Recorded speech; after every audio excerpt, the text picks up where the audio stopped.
अध्याय 4 समाजशास्त्र 1 कक्षा 11वीं संस्कृति तथा सामाजिकरण। परिचय। समाज की तरह संस्कृति शब्द को भी बार बार तथा कभी कभी अस्पष्ट ढंग से प्रयोग किया जाता है।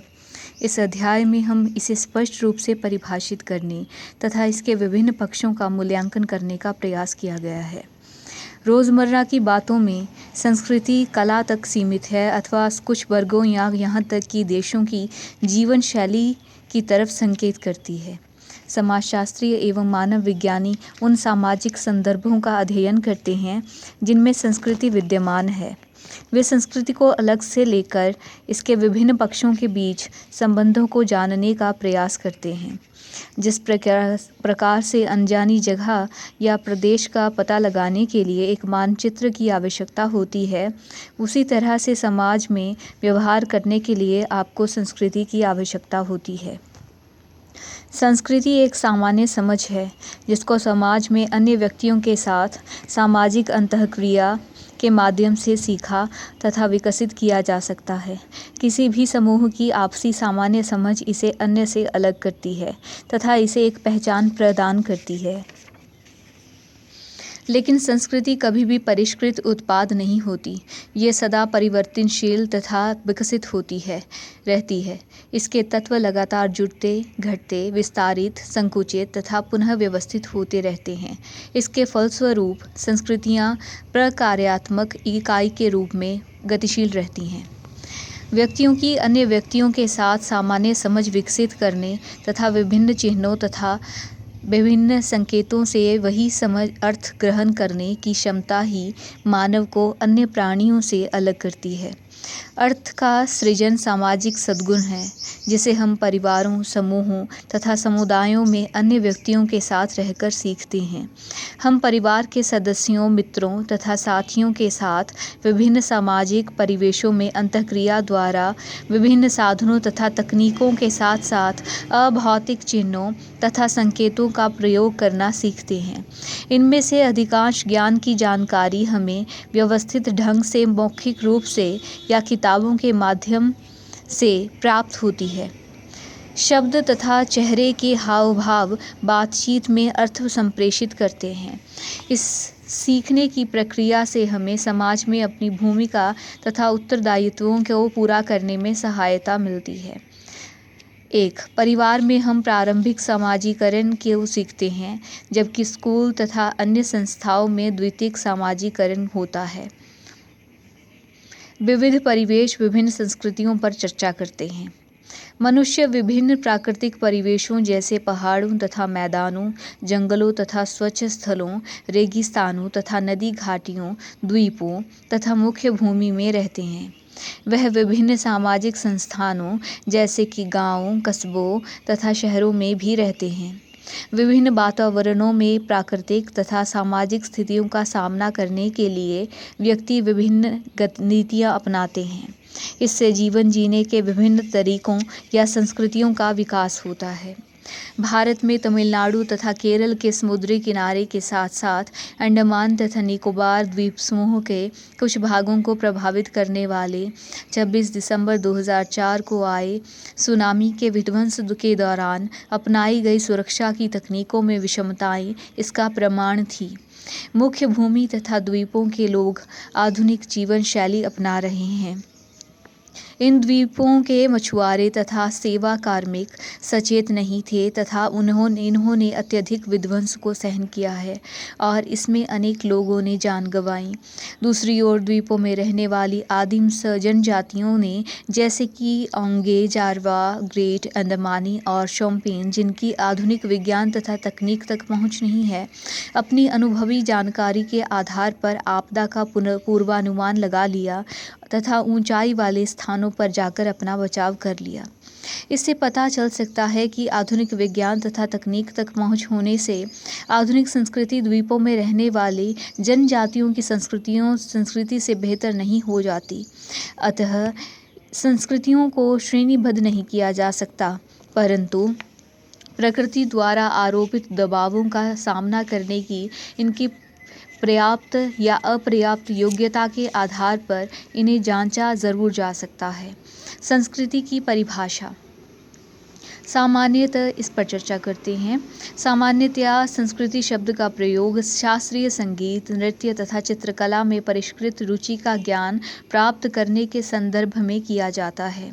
यह परिष्कृत रुचि लोगों को असांस्कृतिक आम व्यक्तियों से अलग करने के लिए रखी गई थी। जैसा कि आजकल हम देखते हैं कि हम स्वयं चाय के स्थान पर कॉफ़ी को प्राथमिकता देते हैं। इसके विपरीत समाजशास्त्री संस्कृति को व्यक्तियों में विभेद करने वाला साधन नहीं मानते, परंतु जीवन जीने का एक तरीका मानते हैं जिसमें समाज के सभी सदस्य भाग लेते हैं। प्रत्येक सामाजिक संस्था अपनी स्वयं की संस्कृति का विकास करती है। अंग्रेज विद्वान एडवर्ड टायलर संस्कृति की एक पूर्व मानव विज्ञानीय परिभाषा देते हैं। संस्कृति या सभ्यता अपने व्यापक नृजातीय अर्थ में एक जटिल समग्र है जिसमें ज्ञान, आस्था, कला, नैतिकता, कानून, प्रथा तथा मनुष्य के समाज के सदस्य के रूप में होने के फलस्वरूप प्राप्त अन्य क्षमताएं तथा आदतें शामिल हैं। संस्कृति में उत्तराधिकार में प्राप्त कलाकृतियाँ, वस्तुएं, तकनीकी प्रक्रिया, विचार, आदतें तथा मूल्य शामिल हैं। मैलिनोव्स्की। मानव एक प्राणी है। ये विचार मैलिनोव्स्की द्वारा प्रदान किए गए। मानव एक प्राणी है जो अपने स्वयं के बने हुए महत्वाकांक्षाओं के जाल में फंसा हुआ है। मैं संस्कृति को यही जाल मानता हूँ। यह विचार हैं क्लिफोर्ड ग्रीव्स का सुझाव। हमारी खोज किसी आकस्मिक व्याख्या के लिए नहीं है, परंतु एक ऐसी व्याख्यात्मक परिभाषा के लिए है जिसका अर्थ निकलता है। ये विचार ग्रीव्स के हैं। इसी तरह लेस्ली वाइट ने संस्कृति को वस्तुनिष्ठ वास्तविकताओं को अर्थ देने वाले साधन के रूप में तुलनात्मक महत्व दिया है। प्रश्न: क्या आपने मैलिनोव्स्की की परिभाषा में कोई ऐसी चीज़ देखी है जो टायलर की परिभाषा में नहीं है? कला के अतिरिक्त टायलर द्वारा सूचीबद्ध की गई सभी वस्तुएं अभौतिक हैं। इसका कारण यह नहीं है कि टायलर ने स्वयं कभी भी भौतिक संस्कृति पर ध्यान नहीं दिया। वास्तव में वह संग्रहालय के अध्यक्ष थे तथा मानव विज्ञान पर उनके अधिकांश लेख विश्व के विभिन्न समाजों की कलाकृतियों तथा औजारों की जांच पड़ताल पर आधारित हैं, जहाँ की उन्होंने कभी कोई यात्रा नहीं की थी। अब हम संस्कृति के बारे में उनकी परिभाषा को इसके अति सूक्ष्म तथा अमूर्त आयामों पर आधारित एक प्रयास के रूप में देख सकते हैं, ताकि उनके अध्ययन में शामिल समाजों के बारे में व्यापक समझ प्राप्त की जा सके। मैलिनोव्स्की प्रथम विश्व युद्ध के दौरान पश्चिमी प्रशांत महासागर के एक द्वीप पर फंस गए थे। तब उन्होंने इस बात की खोज की कि जिस समाज का आप अध्ययन कर रहे हैं वहाँ लंबी अवधि तक रहना कितना महत्वपूर्ण है। उसने आगे चलकर क्षेत्रीय कार्य की परंपरा की स्थापना की। सोचने, अनुभव करने तथा विश्वास करने का एक तरीका है। लोगों के जीने का एक संपूर्ण तरीका है। ये सब संस्कृति की परिभाषा। व्यवहार का सारांश है। सीखा हुआ व्यवहार है। सामाजिक धरोहर है जो कि व्यक्ति अपने समूह से प्राप्त करता है। यह समूहों में तथा पीढ़ियों में आपस में बांटी जाती है तथा हस्तांतरित होती रही है। संस्कृति के आयाम पर चर्चा करते हैं। संस्कृति के 3 आयाम प्रचलित हैं। पहला, संज्ञानात्मक। इसका संदर्भ हमारे द्वारा देखे या सुने गए को व्यवहार में लाकर उसे अर्थ प्रदान करने की प्रक्रिया के सीखने से है। मानकीय, हम व्यवहार में लाकर ही किसी चीज़ को अर्थ प्रदान करते हैं। अपने मोबाइल की घंटी को पहचानना, किसी नेता के कार्टून की पहचान करना, ये सब संज्ञानात्मक उदाहरण हैं। दूसरा है मानकीय आयाम। इसका संबंध आचरण के नियमों से है। अन्य व्यक्तियों के पत्रों को ना खोलना, निधन पर अनुष्ठानों का निष्पादन करना, इसके उदाहरण हैं। तीसरा है भौतिक आयाम। इसमें भौतिक साधनों के प्रयोग से संबंधित संभव कोई भी क्रियाकलाप शामिल है। भौतिक पदार्थों में उपकरण या यंत्र भी शामिल हैं। उदाहरणार्थ इसमें इंटरनेट, चैटिंग, ज़मीन पर कॉलम बनाने के लिए चावल के आटे का उपयोग शामिल है। ये थे भौतिक आयाम के उदाहरण। ऐसा लग सकता है कि भौतिक संस्कृति विशेष रूप में कला के बारे में हमारी समझ और संज्ञात्मक तथा मानकीय क्षेत्रों में जानकारी प्राप्त किए बिना अधूरी है। यह सही है कि सामाजिक प्रक्रिया के बारे में हमारी विकासशील समझ इन सभी क्षेत्रों की जानकारी से बनेगी। परंतु एक समुदाय में जहाँ कुछ लोगों को साक्षरता की संज्ञानात्मक निपुणता प्राप्त है, वहाँ वास्तव में निजी पत्र अन्य व्यक्तियों द्वारा पढ़ा जाना एक नियम सा बन गया है। परंतु इनमें से प्रत्येक क्षेत्र पर अलग अध्ययन महत्वपूर्ण अंतर्दृष्टियाँ उपलब्ध कराता है।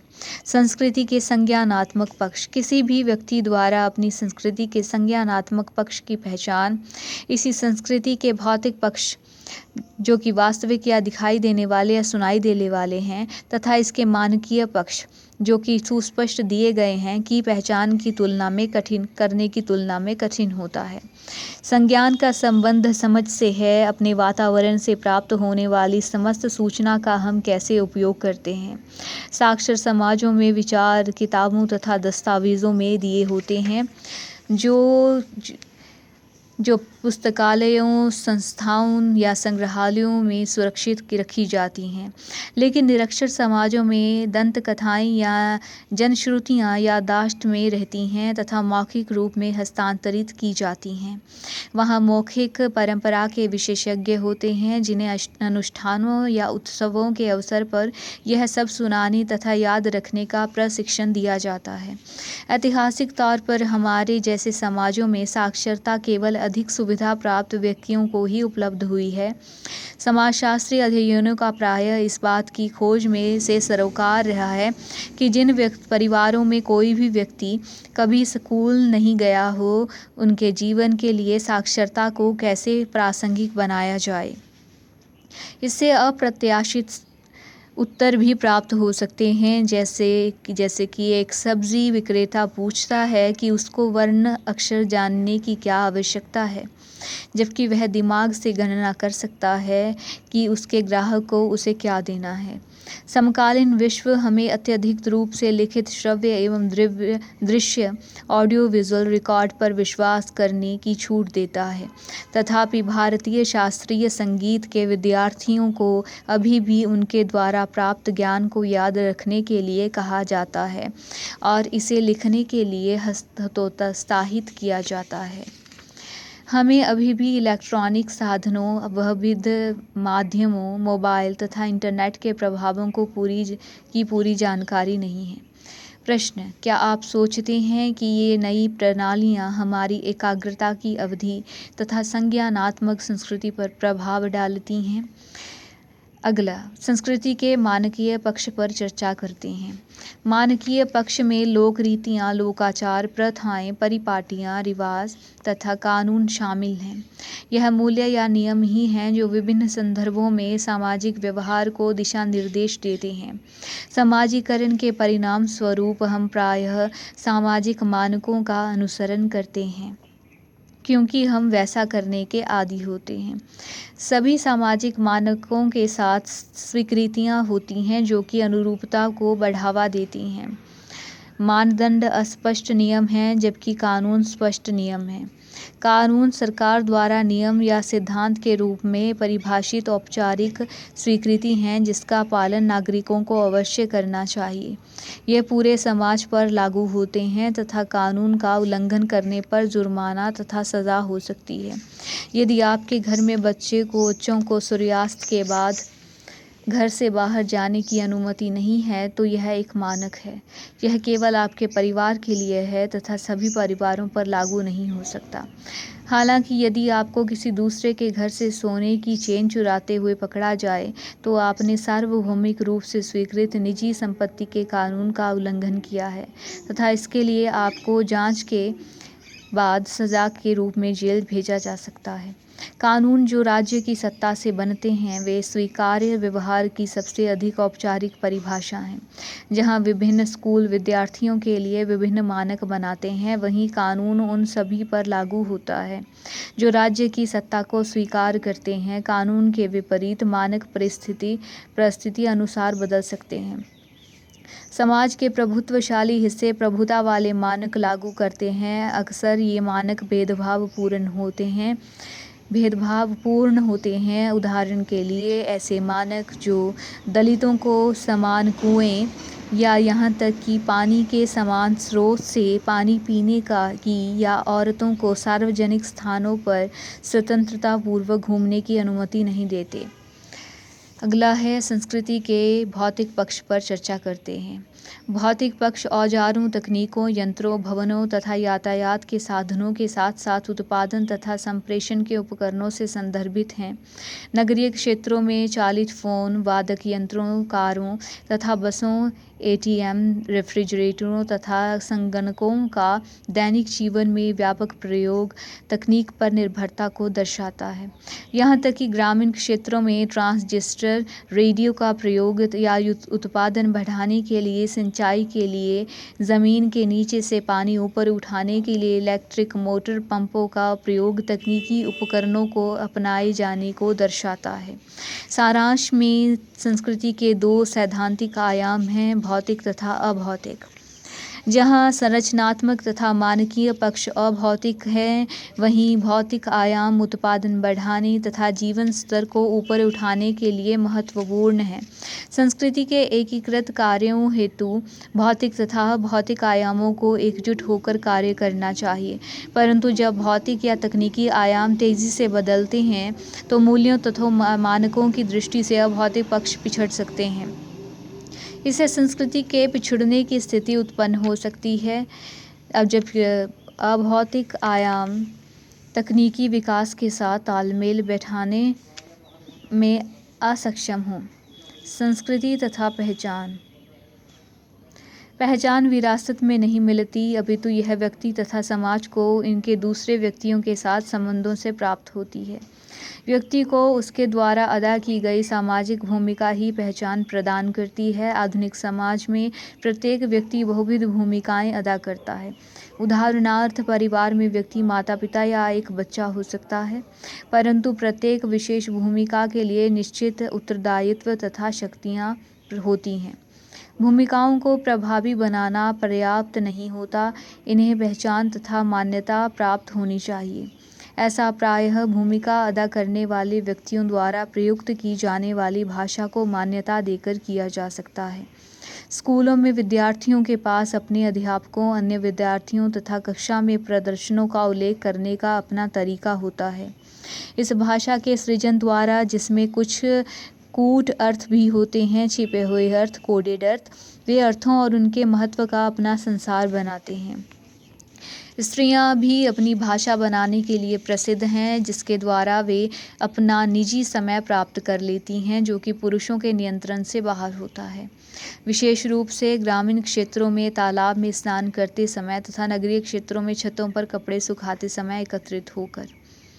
किसी भी संस्कृति की अनेक उप संस्कृतियाँ हो सकती हैं, जैसा कि संभ्रांत तथा कामगार वर्ग के युवा। उप संस्कृतियों की पहचान शैली, रुचि तथा संग से होती है। किसी विशेष उप संस्कृति की पहचान उनकी भाषा, कपड़ों, संगीत के विशेष प्रकार के प्रति प्राथमिकता या उनके समूह के अन्य सदस्यों के साथ उनकी अंतःक्रियाओं के प्रकार से की जा सकती है।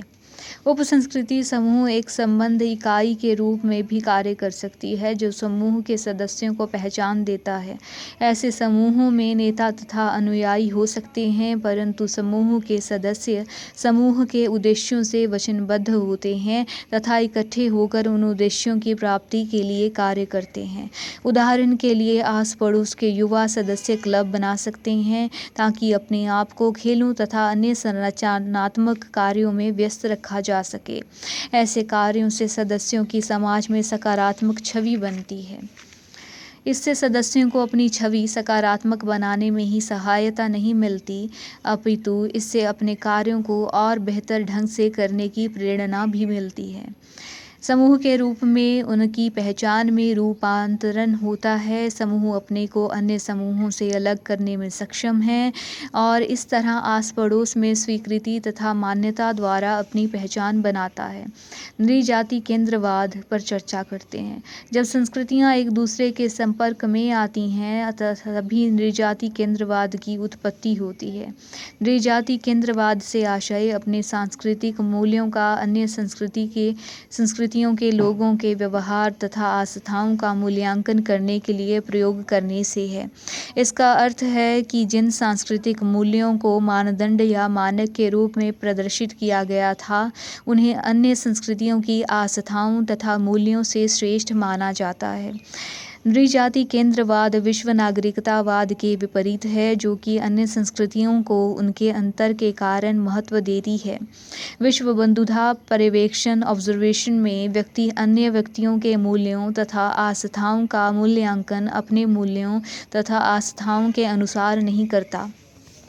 यह विभिन्न सांस्कृतिक प्रवृत्तियों को मानता तथा इन्हें अपने अंदर समायोजित करता है तथा एक दूसरे की संस्कृति को समृद्ध बनाने के लिए सांस्कृतिक विनिमय एक्सचेंज तथा लेन देन को बढ़ावा देता है।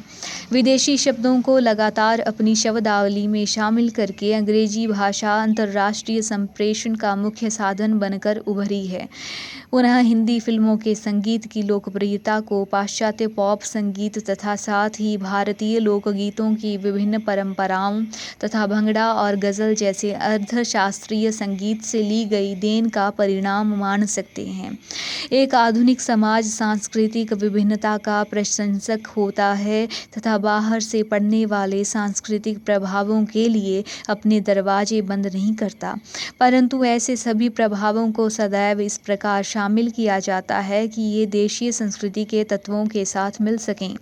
विदेशी शब्दों को शामिल करने के बावजूद अंग्रेजी अलग भाषा नहीं बन पाई और ना ही हिंदी फिल्मों के संगीत ने अन्य जगहों से उधार लेने के बावजूद अपना स्वरूप खोया। विविध शैलियों, रूपों, श्रव्यों तथा कलाकृतियों को शामिल करने से विश्वव्यापी संस्कृति को पहचान प्राप्त होती है। आज सार्वभौमिक विश्व में, यूनिवर्सल ग्लोबलाइज्ड वर्ल्ड में, जहां संचार के आधुनिक साधनों से संस्कृतियों के बीच अंतर कम हो रहा है, यह सब कम्युनिकेशन के साधनों से संभव है। एक विश्वव्यापी पर्यवेक्षण प्रत्येक व्यक्ति को अपनी संस्कृति को विभिन्न प्रभावों द्वारा सशक्त करने की स्वतंत्रता देता है। सांस्कृतिक परिवर्तन पर चर्चा करते हैं। सांस्कृतिक परिवर्तन वह तरीका है जिसके द्वारा समाज अपनी संस्कृति के प्रतिमानों को बदलता है। परिवर्तन के लिए प्रेरणा आंतरिक या बाहरी हो सकती है। उदाहरण के लिए प्रेरणा आंतरिक या बाहरी हो सकती है। उदाहरण यह है कि आंतरिक कारणों में कृषि या खेती करने की नई पद्धतियाँ कृषि उत्पादन को बढ़ा सकती हैं, जिससे खाद्य उपभोग की प्रकृति तथा कृषक समुदाय की जीवन शैली में परिवर्तन आ सकता है। यह थी आंतरिक प्रवृत्तियाँ। बाहरी, दूसरी तरफ बाहरी हस्तक्षेप जीत या उपनिवेशीकरण के रूप में हो सकते हैं, जिससे एक समाज के सांस्कृतिक आचरण तथा व्यवहार में गहरे परिवर्तन हो सकते हैं। प्राकृतिक वातावरण में परिवर्तन अन्य संस्कृतियों से संपर्क या अनुकूलन की प्रक्रियाओं द्वारा सांस्कृतिक परिवर्तन हो सकते हैं। प्राकृतिक वातावरण या पारिस्थितिकी में, इकोसिस्टम में परिवर्तन से लोगों की जीवन शैली, लाइफस्टाइल में महत्वपूर्ण परिवर्तन हो सकते हैं। जब जंगलों में रहने वाले समुदायों को जंगलों तक जाने तथा इसकी उपज में कानूनी प्रतिबंधों के कारण या जंगलों के समाप्त होने के कारण रोका जाएगा, तो इसके निवासियों तथा उनकी जीवन शैली पर अनेक विपरीत प्रभाव हो सकते हैं। उत्तर पूर्वी भारत के साथ साथ मध्य भारत में रहने वाले जनजातीय समुदायों पर जंगली संसाधनों में कमी का सबसे बुरा प्रभाव पड़ा है। विकासात्मक परिवर्तनों के साथ साथ क्रांतिकारी परिवर्तन भी हो सकते हैं।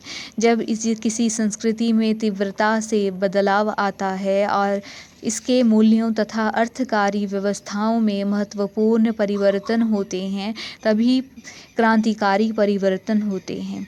क्रांतिकारी परिवर्तनों की शुरुआत राजनीतिक हस्तक्षेप, तकनीकी खोज या पारिस्थितिकीय रूपांतरण के कारण हो सकती है। फ्रांसीसी क्रांति 1789 ने फ्रांसीसी समाज में श्रेणीक्रमता की स्टेट व्यवस्था को नष्ट किया, राजतंत्र को समाप्त किया तथा अपने नागरिकों में समानता, स्वतंत्रता तथा बंधुता के मूल्यों को जागृत किया। जब कोई अलग समझ प्रचलित होती है तो संस्कृति में परिवर्तन होते हैं।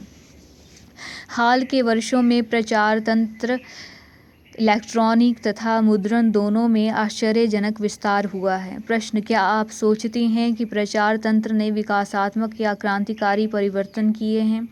समाजीकरण: जन्म के समय बच्चा, जिसे हम समाज कहते हैं, या सामाजिक व्यवहार, उसके बारे में कुछ भी नहीं जानता है। परंतु जैसे जैसे बच्चा बड़ा होता है, वह केवल भौतिक संसार के बारे में ही नहीं सीखता है, अपितु अच्छे या बुरे लड़के लड़की से क्या तात्पर्य है यह भी सीखता है। वह जानता है कि किस प्रकार के व्यवहार की प्रशंसा होगी तथा किस प्रकार के व्यवहार को अनुमति नहीं मिलेगी। समाजीकरण को उस प्रक्रिया के रूप में परिभाषित किया जा सकता है जिसके द्वारा असहाय शिशु धीरे धीरे स्वयं जानकारी प्राप्त करता है व आत्म जागरूक बनता है, जो उस संस्कृति के बारे में भली भांति जानता है जिसमें वह जन्म लेता है। वास्तव में समाजीकरण के बिना एक व्यक्ति मानव की तरह व्यवहार नहीं कर सकता, परंतु बच्चे का जन्म उनके जीवन को भी बदल देता है, जो उसके पालन पोषण के लिए उत्तरदायी हैं। वे भी नए नए अनुभवों को सीखते हैं। दादा दादी तथा माता पिता बनने पर नए नए क्रियाकलापों तथा अनुभवों से गुजरना होता है। बुजुर्ग व्यक्ति दादा दादी बनकर भी माता पिता ही रहते हैं। वास्तव में संबंधों को आगे बढ़ाने वाला संबंधों का यह समुच्चय विभिन्न पीढ़ियों को आपस में जोड़ता है। इसी तरह से युवा बच्चे का जीवन सहोदर भाई या बहन के जन्म से बदल जाता है। समाजीकरण जीवन पर्यंत चलने वाली प्रक्रिया है, लेकिन अत्यधिक महत्वपूर्ण प्रक्रिया आरंभिक वर्षों में घटित होती है, जिसे प्रारंभिक समाजीकरण कहा जाता है। द्वितीयक समाजीकरण एक व्यक्ति के जीवन पर्यंत चलने वाली प्रक्रिया है। हालांकि समाजीकरण का प्रत्येक व्यक्ति पर काफ़ी प्रभाव पड़ता है, परंतु यह सांस्कृतिक कार्यक्रम की तरह नहीं है जिसमें शिशु अपने संपर्क में आने वाले लोगों के प्रभाव को बिना किसी विरोध के ग्रहण करता है। नवजात शिशु भी अपनी इच्छा व्यक्त कर सकता है। जब भूख लगेगी तो वह चिल्लाएगा तथा तब तक चिल्लाता रहेगा जब तक उसकी मांग देखभाल करने वाले कोई प्रतिक्रिया व्यक्त नहीं करते। संस्कृति, मानक तथा मृत्यु क्या है? इन सभी संकल्पनाओं से यह जानने में सहायता मिलती है कि समाजीकरण की प्रक्रिया कैसे चलती है। प्रथम दृष्टि में एक बच्चा परिवार का सदस्य होता है, परंतु वह एक बड़े नातेदार समूह का भी सदस्य होता है, जिसमें भाई बहन तथा माता पिता के अन्य संबंधी होते हैं। जिस परिवार में बच्चा जन्म लेता है वह मूल या विस्तृत परिवार हो सकता है। यह एक बड़े समाज जैसा कि एक जनजाति या उपजाति, गोत्र या एक बिरादरी, एक धर्म और भाषाई समूह का सदस्य भी हो सकता है। इन समूहों तथा संस्थाओं की सदस्यता प्रत्येक सदस्य पर कुछ विशेष व्यावहारिक मानक तथा मूल्य लागू करती है। इन सदस्यताओं के अनुसार कुछ भूमिकाएं भी निभानी होती हैं, जैसा कि एक पुत्र की, एक पुत्री की, एक पौत्र की या एक विद्यार्थी की। ये बहुविध भूमिकाएं हैं जिन्हें साथ साथ निभाया जाता है। इन समूहों के मानकों, मनोवृत्तियों, मूल्यों या व्यावहारिक प्रतिमानों को सीखने की प्रक्रिया जीवन के प्रारंभ से शुरू होती है तथा जीवन पर्यंत चलती है। एक व्यक्ति एक गांव में रहता है या शहर में, या वह किसी जनजाति से संबंधित है, और यदि जनजाति से संबंधित है तो किस जनजाति से। इस सब के अनुसार एक समाज में विभिन्न जातियों, क्षेत्रों या सामाजिक वर्गों या धार्मिक समूहों से संबंधित विभिन्न परिवारों में मानदंड तथा मूल्य अलग अलग हो सकते हैं। वास्तव में एक व्यक्ति जो भाषा बोलता है वह उस क्षेत्र पर आधारित होती है जिससे वह संबंध रखता है। वह भाषा के मौखिक रूप के नज़दीक है या मानक लिखित रूप के। यह परिवार तथा परिवार की सामाजिक, आर्थिक एवं सांस्कृतिक पृष्ठभूमि पर निर्भर करता है। समाजीकरण के अभिकरण, एजेंसीज क्या हैं, इन पर चर्चा करते हैं। बच्चे का समाजीकरण उन अनेक अभिकरणों तथा संस्थाओं द्वारा किया जाता है जिनमें वह भाग लेता है, जैसे परिवार, समूह, समकक्ष समूह, अड़ोस पड़ोस, व्यावसायिक समूह तथा सामाजिक वर्ग, जाति, क्षेत्र, धर्म आदि। परिवार क्या है, इस पर चर्चा करते हैं। चूँकि पारिवारिक व्यवस्थाएं विस्तृत रूप से भिन्न होती हैं, अतः किसी भी तरह से शिशुओं के अनुभव विभिन्न संस्कृतियों में एक मानदंड के अनुसार नहीं होते। हम में से अनेक मूल परिवार में अपने माता पिता तथा भाई बहनों के साथ रहे होंगे, जबकि अन्य दूसरे विस्तृत पारिवारिक सदस्यों के साथ रह रहे होंगे। पहले मामले में माता पिता समाजीकरण के मुख्य अभिकरण हो सकते हैं, जबकि दूसरे मामले में दादा दादी, चाचा चचेरे भाई या बहन का ज़्यादा महत्व हो सकता है। एक समाज की समग्र संस्थाओं में परिवारों की स्थिति अलग अलग होती है। सबसे अधिक पारंपरिक समाजों में जिस परिवार में व्यक्ति जन्म लेता है वही उस व्यक्ति के पूरे जीवन की व्यक्तिगत सामाजिक स्थिति को निर्धारित करता है। यद्यपि जब इस प्रकार से जन्म पर सामाजिक स्थिति विरासत में प्राप्त नहीं होती हो, वो परिवार का क्षेत्र तथा सामाजिक वर्ग जिसमें वह जन्म लेता है समाजीकरण के प्रतिमानों पर अत्यधिक प्रभाव डालते हैं। बच्चे अपने अपने माता पिता या पड़ोस या समुदाय से व्यवहारिक विशेषताओं के तरीकों को ग्रहण करते हैं। वास्तव में कुछ बच्चे सामान्यतया अपने माता पिता के दृष्टिकोण को बिना किसी विवाद के अपना लेते हैं। यह समकालीन विश्व में विशेष रूप से सही है, जहाँ परिवर्तन इतना अधिक व्यापक है। समाजीकरण के अभिकरणों में वर्तमान विविधता के फलस्वरूप बच्चों, किशोरों तथा माता पिता की पीढ़ियों के दृष्टिकोणों में अत्यधिक अंतर पाया जाता है। समकक्ष समूह क्या है, इन पर चर्चा करते हैं। समकक्ष समूह एक अन्य समाजीकरण अभिकरण है। समकक्ष समूह समान आयु के बच्चों के मैत्री समूह होते हैं। कुछ संस्कृतियों में विशेषतया कुछ छोटे पारंपरिक समाजों में समकक्ष समूह औपचारिक रूप से एक ही आयु श्रेणी के होते हैं। औपचारिक आयु श्रेणी के बिना भी 4 या 5 वर्ष की आयु के बच्चे सामान्यतया अपनी आयु के मित्रों के साथ काफ़ी समय व्यतीत करते हैं। समकक्ष का अर्थ है समान तथा युवा बच्चों के बीच मित्रता का आधार भी काफ़ी हद तक समानता ही होता है।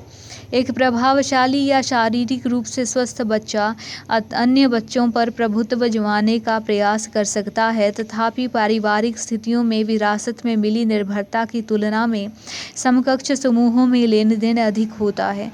अपनी शक्तियों के कारण माता पिता अपने बच्चों पर आचरण संहिता लागू करने में सफल होते हैं।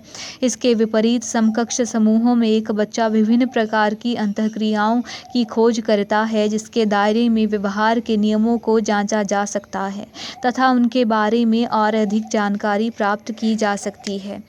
प्रायः समकक्ष संबंध व्यक्ति के लिए जीवन पर्यंत महत्वपूर्ण रहते हैं। समान आयु के लोगों के अनौपचारिक समूह काम की जगह पर तथा अन्य संदर्भों में व्यक्ति की मनोवृत्तियों तथा व्यवहार को निर्धारित करने में प्रायः महत्वपूर्ण भूमिका निभाते हैं।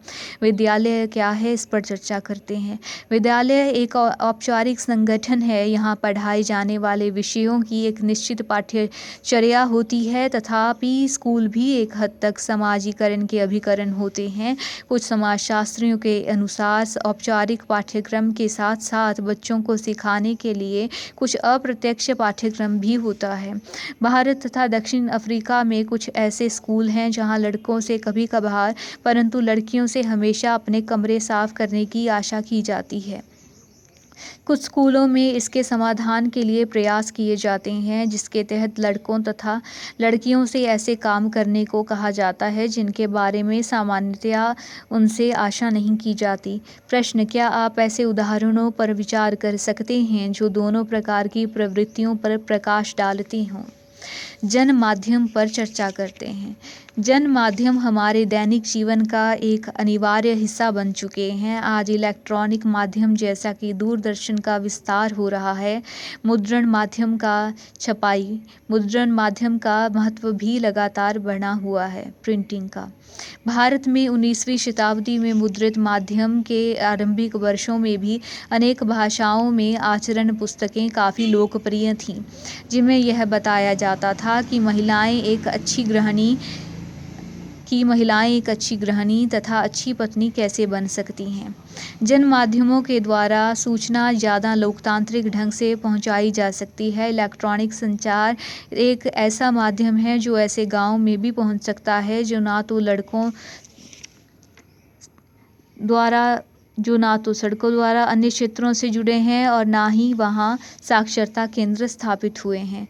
बच्चों तथा बड़ों पर दूरदर्शन के प्रभाव पर अत्यधिक अनुसंधान किए गए हैं। ब्रिटेन में हुए एक अध्ययन में पाया गया है कि बच्चों द्वारा टेलीविज़न देखने पर व्यय किया गया समय एक साल में लगभग 100 स्कूली दिवसों के समान है तथा इसमें बड़े भी पीछे नहीं हैं। ऐसे मात्रात्मक पक्षों के अतिरिक्त ऐसे अनुसंधान कार्य में जो अन्य परिणाम उभर कर सामने आते हैं वह सदैव निर्णायक नहीं होते हैं। टेलीविज़न के पर्दे पर हिंसा तथा बच्चों के बीच आक्रामक व्यवहार का संबंध अभी भी चर्चा का विषय है।